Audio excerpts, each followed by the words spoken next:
Hey guys, it's our last and final podcast episode of the year, and I want you to do something for me.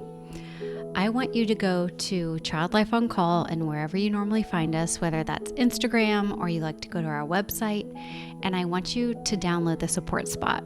It's completely free. It's on iOS and Android, and you get to try it 7 days completely free, no strings attached. Inside of it, just let me know what you think. It is designed for parents, clinicians, child life specialists, so that you have access to tools and resources to support kids as they go through healthcare experiences. It is a 7-day free trial, so you get it completely with no strings attached.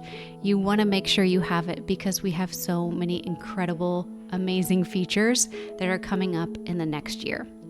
So head to your app store, download Support Spot, and I can't wait for you to see and have access to the app that parents say are improving their child's health outcomes and child life specialists are saying saves them time. It's a win-win. Hello, my friends. I am so happy to be with you today. It is our last and final episode of 2024. It is a freezing cold morning here in Austin and the kind of day where I am craving a warm drink, cheers, and connection with you.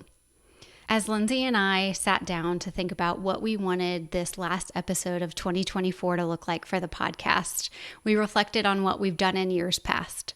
We've wrapped up our favorite moments. We've done a montage of the podcast episodes throughout the year. Last year, I shared the story of my daughter's burn injury so soon after it happened. And then Lindsay had a special request for a topic: hope. Hope is one of those words we use so often, especially when it comes to illness or being in the hospital or having setbacks and challenges, but a word that we don't stop to unpack. Recently, I had a discussion with Abby, and you may know her as Advocacy Abby on social media. I interviewed her for a podcast. Her episode will be out in the beginning of January. We talked about what hope meant to her after her son was in a near fatal drowning accident. For Abby, hope was the only thing she could hold on to. And it wasn't about optimism. It wasn't about blind positivity. It was about survival. And that really struck me because too often I think hope does get mistaken for optimism or positivity or joy. But here, especially in the context of a child's health or your health or a loved one's health or when you're grieving, it can feel so much more complicated. It requires you to be vulnerable and raw. And sometimes when you express that hope, especially to others, they don't know how to respond to it. They don't know what to do with it.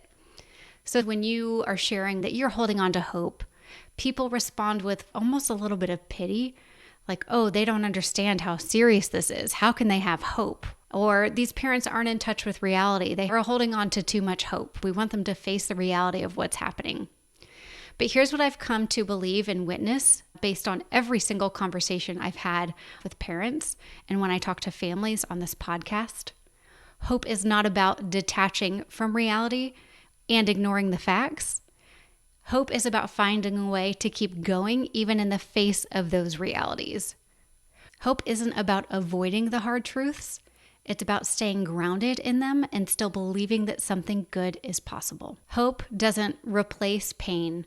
It exists alongside it. It's what allows us to show up even when things feel heavy. It helps us care for ourselves and the people we love, even when we're unsure of what tomorrow holds. To the outside world, when you're expressing hope, I want you to know that it's not delusional. Hope doesn't mean that you don't understand what's going on. It means you've connected to a place inside of you that is spiritual and believes that you can keep moving forward even when you don't know what's ahead of you. And the spirit of being vulnerable, like all of the parents and amazing people who come on this podcast, I have hope for where Child Life on Call goes. It certainly doesn't mean that I have all the answers. This hope exists along a lot of uncertainty and fear, discomfort and growing pains, and overwhelm. We'll be right back. Finding a solution to support and ease your child's daily bowel movements and improve everyday health can feel like a challenge. 30% of children struggle with constipation, and it can feel impossible trying to find a solution for your child. Especially if your child has food allergies or has a condition or illness, you want to feel good about the products you're selecting for your child. To me, finding a company whose products have the highest quality and natural ingredients is really important.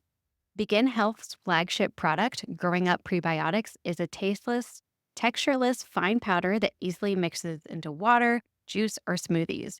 This makes it convenient for daily use without altering the flavor of your child's favorite beverages. You might ask yourself, what exactly does a prebiotic do? In the simplest of terms, the gut microbiome, aka bacteria, viruses, and fungi, are living organisms that are inside our intestines and on our skin.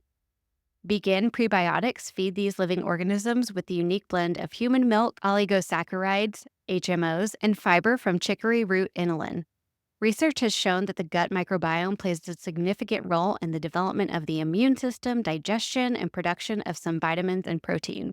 And get this, Begin Health's mission extends beyond nutrition, offering comprehensive resources for caregivers, including parent support groups and tools to create fun and engaging ways to get your kiddo to have smooth poos.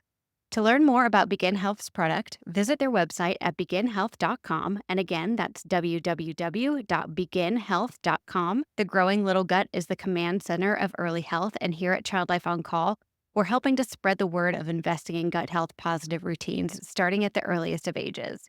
Child Life On Call podcast listeners get 25% off selected products, and you're definitely going to want to get the Poop Tracker game cards and stickers.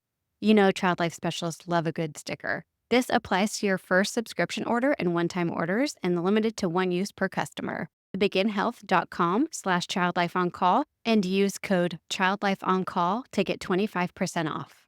When I think about Child Life on Call, this is what I hope for.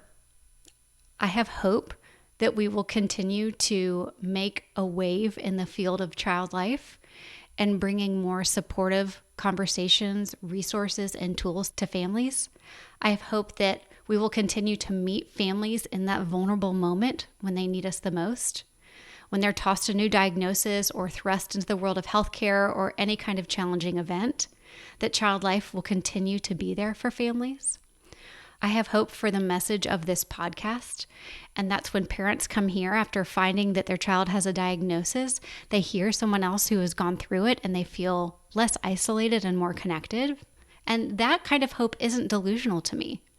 That is the kind of hope that gets me out of bed in the morning and keeps me coming back to creating this special, special space where we're here together.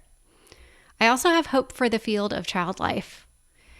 I have hope that we will grow and expand and change in wonderful ways that gets us to more families and fuels ourselves. I have hope that we will use the environments available to us and settings that are available to us and technology that is available to us to meet the needs of families when they need us the most. One of my favorite ways to notice hope in my life, and I think is a really good exercise for parents and adults, is to look at children when we're looking at hope. What's on my mind now is like my children hoping that the elf has moved in the morning. Maybe hoping that next week's math test won't be as hard as last week's math test was. And then there's children who spend time in hospitals or face medical procedures. Hope takes on a bigger meaning and a deeper meaning. They hope that the people in the room won't hurt them. They hope that their parents will stay close if something feels uncomfortable. And they hope that their voice will matter when they say how they feel. Children show us that hope can be both simple and profound. And it's their way of expressing their trust and courage, even in uncertain moments. During one final team meeting of the year, I asked the amazing people of Child Life on Call what they hoped for as the year came to a close. And I want to ask you to reflect on the same. Here are some of the things that we said. We had hope for peace. We have hope that people will just be nice when we come across them. We won't see so much pain and meanness in the world. And we were talking about how hope is different than goal setting. Like, we can hope that we accomplish something, but hope feels spiritual and like it lives inside of us, and it's something that can't really be measured. Hope changes.